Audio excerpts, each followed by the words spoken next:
At the age of 35, Michael, a successful lawyer from Seattle, finds out that his wife of 10 years, Kate, is cheating on him with a young trainer. It all starts with an accidentally overheard conversation, but it reveals a whole web of lies. Instead of blind rage, he chooses cold revenge, legal, cunning, and devastating. Will Kate be able to save her perfect world when the truth comes out? The rain tapped relentlessly against the windows of their sleek Seattle apartment, a steady rhythm that matched the unease brewing in Michael Green's chest. At 35, he was a rising star in real estate law, known for his sharp mind and unshakable calm in the courtroom. Tonight, though, that calm was cracking. He'd come home early from the office, hoping to surprise his wife, Kate, with takeout from her favorite Thai spot. Instead, he was the one surprised. He paused in the hallway, the scent of lemongrass still clinging to the paper bags in his hands, when he heard her voice drifting from the living room. Kate's laugh, light, unguarded, the kind she hadn't shared with him in months, cut through the air. "Dustin, you're ridiculous," she said, her tone warm, almost playful. "Yeah, tomorrow's perfect. See you at the studio." A pause, then a softer bye. The call ended abruptly as Michael stepped into view, and Kate's head snapped up from the couch. Her hazel eyes widened for a split second before she flashed a smile. Too quick, too practiced. "Oh, hey, you're early. Was that the door?" "Just me," Michael said, setting the bags on the counter. "Who were you talking to?" She waved a hand, brushing it off. "Just a friend from the studio. Yoga stuff." She stood, stretching in that effortless way she had, her athletic frame outlined by the leggings and tank top she wore even at home. At 32, Kate was a yoga instructor with a following, clients who adored her energy, her poise. She'd always been magnetic. It was what drew Michael to her 10 years ago at a downtown rooftop party, where she'd caught his eye mid-laugh, a beer in one hand and confidence radiating from her like heat. Now, though, that magnetism felt distant, reserved for someone else. "Studio stuff, huh?" he said, keeping his voice neutral. Sounded friendly. She shrugged, already moving to the kitchen. "You're imagining things, Mike. Hungry? That smells amazing." She was good, deflecting like it was second nature. But Michael wasn't a stranger to lies. He'd spent years dissecting them in depositions, spotting the tells, the rushed words, the forced casualness. Something was off. That night, as Kate slept beside him, her breathing soft and even, Michael lay awake. Her phone sat on the nightstand. It screamed dark but taunting. She'd always been protective of it. Nothing overt, just a subtle habit of keeping it close, locking it the second she set it down. He'd never thought much of it before. Trust had been their foundation, or so he believed. They'd built a life together. A modern apartment overlooking Puget Sound. A marriage that weathered his long hours and her demanding schedule. But lately, she'd been different, distracted, late from classes, her excuses piling up like loose change. By 2 a.m., doubt gnawed at him. He slipped out of bed, careful not to wake her, and grabbed his laptop from the office down the hall. A quick search led him to a discreet app. Nothing illegal, just a tool for parental monitoring, the site claimed. It promised access to calls, texts, even location data. He hesitated, fingers hovering over the keys. Was he really doing this? Spying on his own wife? But the memory of her laugh, that unfamiliar tenderness, pushed him forward. He bought it, installed it, and synced it to her phone the next morning while she showered, her device left unguarded for once. The first ping came that afternoon. Michael was in a meeting, negotiating a property deal, when his phone buzzed. A recorded call. He excused himself, stepped into the hall, and pressed play. Kate's voice filled his earbuds. "Dustin, I can't wait to see you. The gym's quiet tomorrow. Perfect for us." A man's voice, smooth, cocky, replied, "Good. Wear that black set I like." She giggled, a sound that twisted Michael's stomach. "You're bad," she teased. "See you at 10. Michael leaned against the wall, the polished marble cold against his back. Dustin, not a friend, not yoga stuff. He dug deeper, pulling up her location history. The studio, sure, but also a cafe downtown, a hotel off I-5, places she never mentioned. His pulse quickened. This wasn't paranoia. This was real. Kate was cheating, and Dustin, whoever he was, had her hooked. He could confront her, demand answers.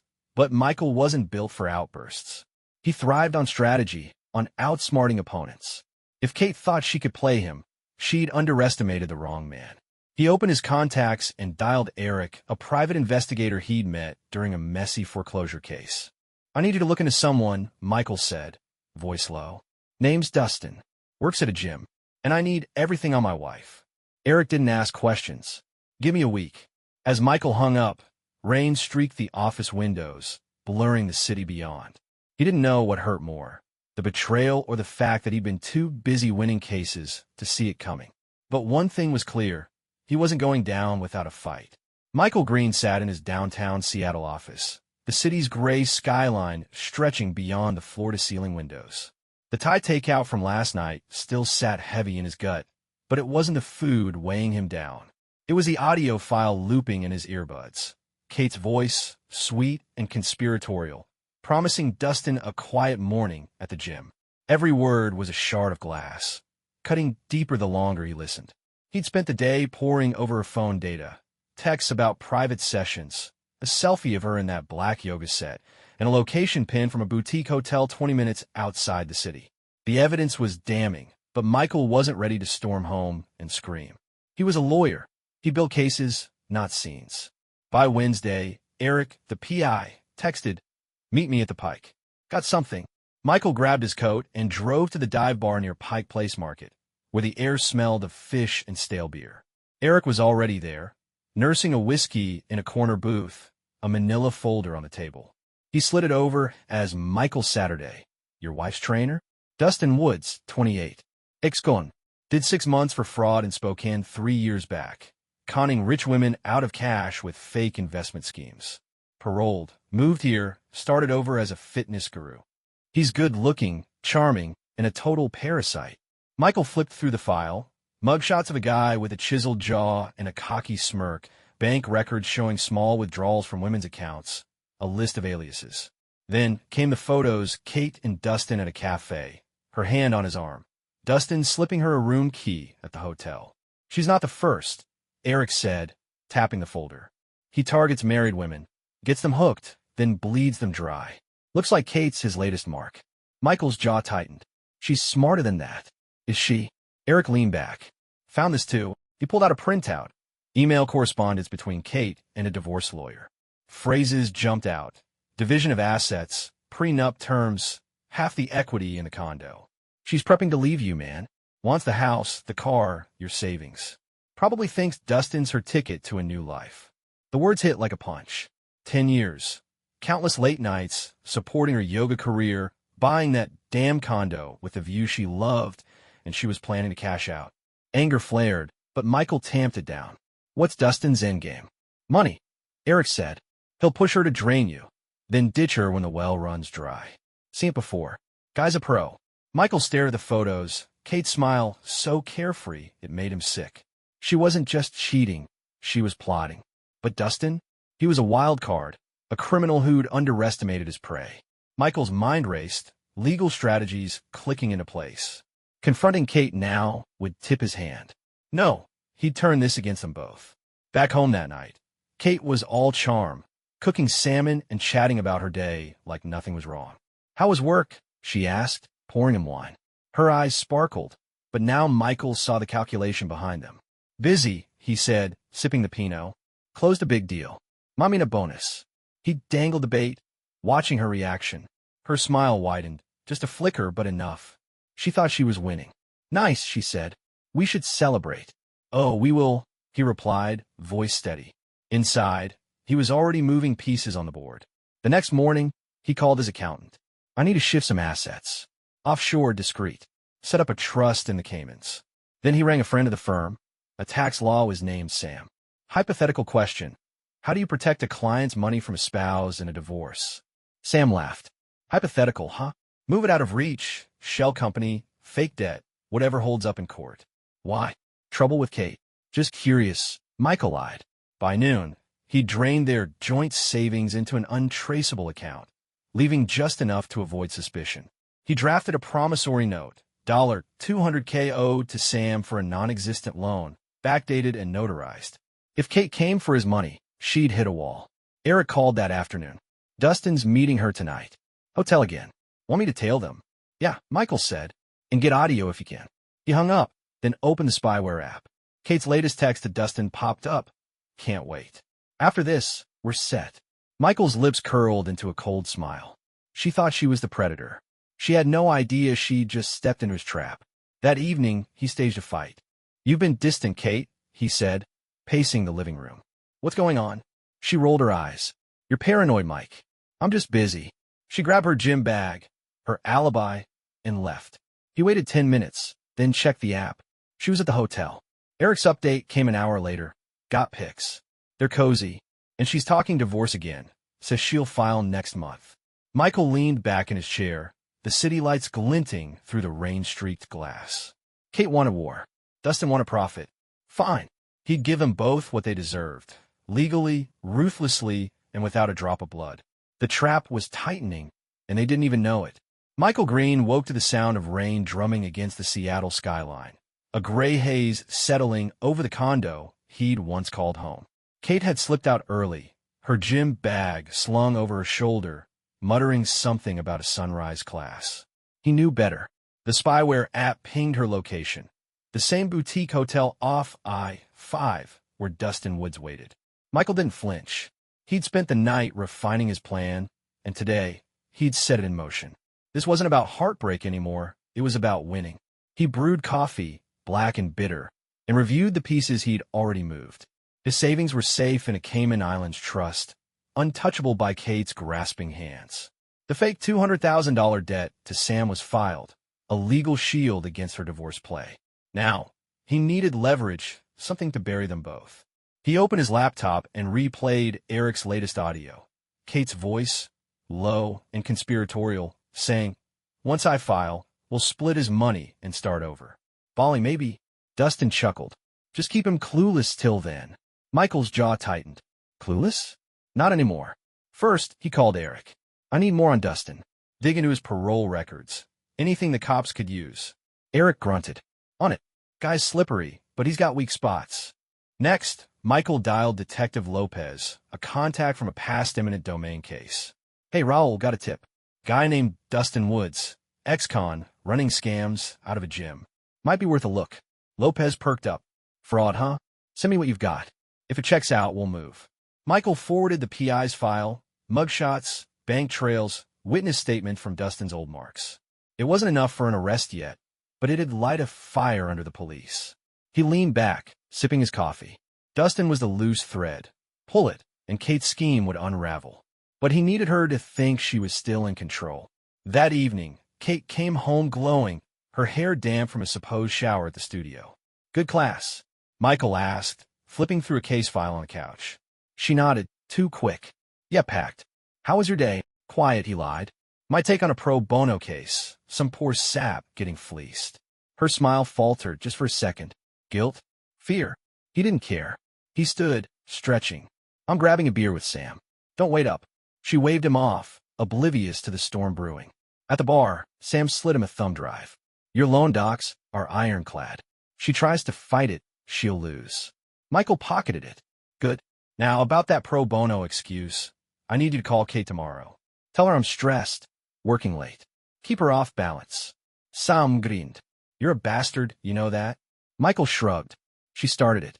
Back home, he waited until Kate was asleep, then synced the spyware again. A new text from Dustin. He buy the gym story? Kate's reply. Yeah, he's clueless. We're golden. Michael smirked. Time to tighten the screws. The next day, he met Eric at a diner near the waterfront. The PI tossed a folder across the table. Jackpot. Dustin's parole officer says he's missed check-ins. Plus, I tracked a burner phone. He's texting another woman. Same MO as Kate. Guy's juggling marks. Michael flipped through grainy photos. Dustin with a blonde at a bar, then a brunette in a car. He's greedy, Michael said. That's his mistake. Eric nodded. Cops are sniffing around too. Lopez called. Your tips got traction. They're watching him. Michael's mind clicked. If Dustin went down, Kate's plans collapsed. But he wanted her to feel it first. He pulled out his phone and dialed Lopez again. Raul, I've got audio. Woods and a woman plotting a scam. Divorce-related. Can I send it anonymously? Lopez paused. Yeah, if it's clean, we'll use it. Michael sent the hotel recording, stripped of his voice. Then he crafted the next move. He texted Kate from a burner. Meet me at Cooper's, 8 p.m. wear red. She'd think it was Dustin, and he'd be there, watching. Eric tailed her that night, reporting back. She showed up, red dress, confused as hell when he didn't appear. Left pissed. Michael chuckled. Doubt was a slow poison. He'd let it fester. By Friday, the trap was set. He staged another fight, louder this time. You're never here, Kate. What's with all the late nights? She snapped back. Maybe if you weren't so obsessed with work, I wouldn't need space. She stormed out, straight to Dustin, just as he'd planned. The spyware caught it all. Her whining about Michael's suspicions, Dustin soothing her with promises of cash and freedom. Every word was gold. Legal ammo for the endgame. Michael leaned against the condo's window, rain streaking the glass. Kate thought she'd outsmarted him. Dustin thought he'd hit the jackpot. But Michael had the law, the evidence, and the patience of a hunter. The clever plan was in motion, and soon they'd both choke on it. The Seattle skyline shimmered under a rare break in the clouds, casting a golden glow over Michael Green's condo as he adjusted his tie in the bedroom mirror. Tonight was their 10th anniversary party, 10 years with Kate, a milestone she'd insisted on celebrating with friends, family, and a catered spread in their sleek waterfront home. She'd spent weeks planning it, oblivious to the fact that Michael had been planning too. The trap was primed, and tonight it would spring shut. Kate flitted around downstairs, radiant in an emerald dress that hugged her yoga-toned frame, directing caterers and laughing with guests. Michael watched her from the stairwell, a glass of bourbon in hand. She played the perfect wife so well, too well. He'd almost bought it once. Now he saw the cracks, the way her eyes darted to her phone, the forced cheer when she kissed his cheek. She thought she was untouchable, that her affair with Dustin Woods and her divorce scheme were still secrets. She was wrong. Eric had texted earlier. Cops are ready. Dustin's at the gym. Invited him to the party like you asked. He's cocky. Thinks he's crashing for fun. Michael smiled thinly. Dustin's greed had made him predictable. The PI's final report sat on his desk. More photos, more burner phone texts, and a damning audio of Dustin bragging to another mark about milking Kate's husband dry. Lopez had everything he needed too, the anonymous hotel recording, parole violations, and a warrant brewing. All Michael had to do was light the fuse. Guests filled the living room. Colleagues from the firm, Kate's yoga clique, even Sam, who shot Michael a knowing nod. The air buzzed with small talk and clinking glasses. Then Dustin arrived, strutting in like he owned the place, a gym bag slung over his shoulder. Kate's face flickered, surprise, then panic, but she recovered, gliding over to greet him. "I didn't expect you," she said, voice tight. Dustin grinned, oblivious. "Couldn't miss it. Congrats, you too." Michael raised his glass from across the room. "Glad you made it, Dustin." The trainer smirked, missing the edge in his tone. Kate shot Michael a look, confusion, suspicion. But he just smiled and turned to the crowd. Everyone a toast.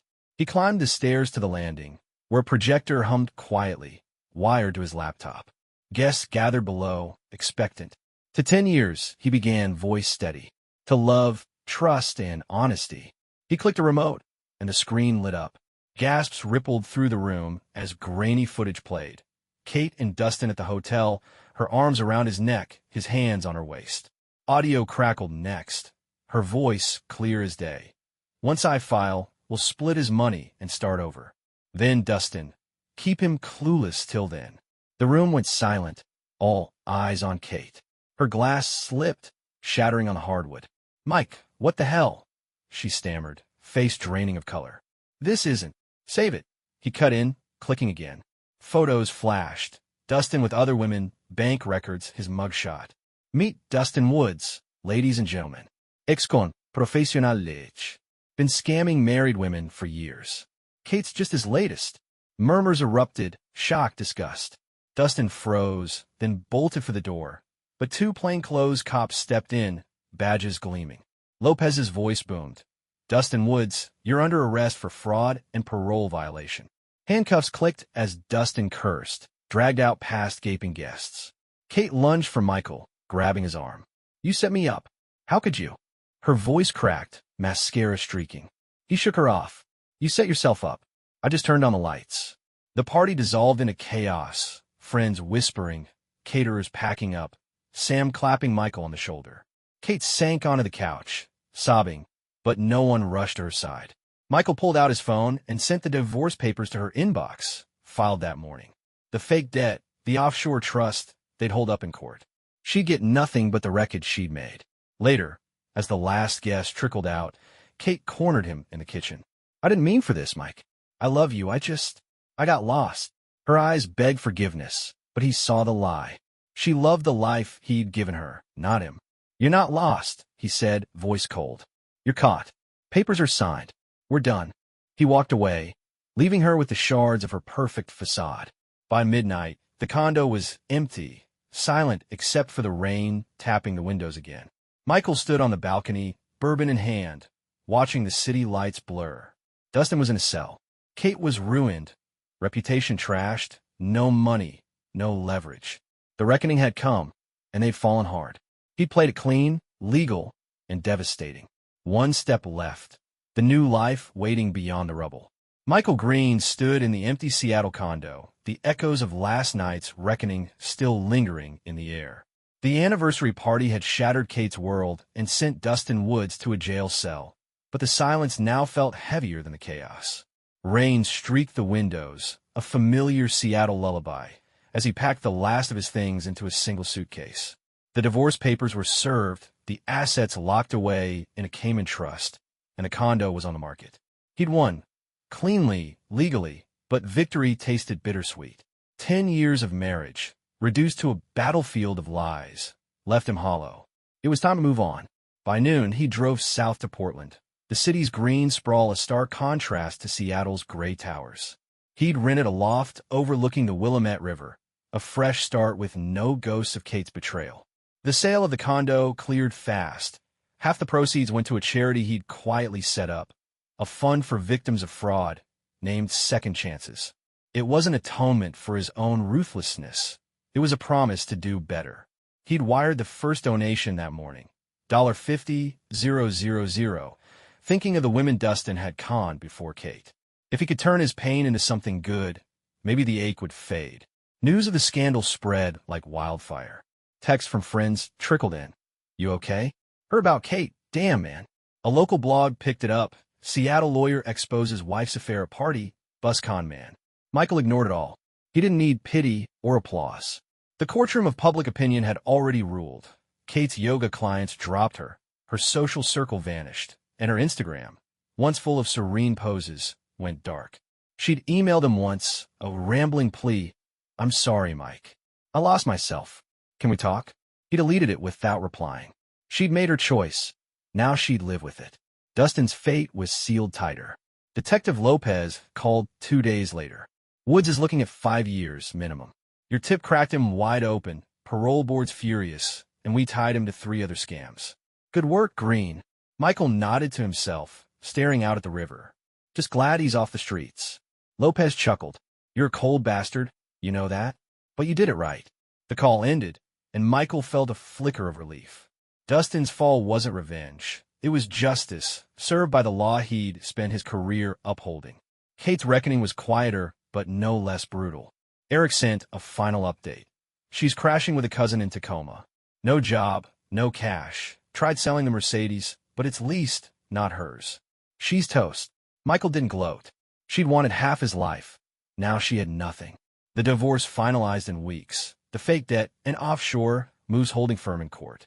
She walked away with a few boxes and a reputation in tatters.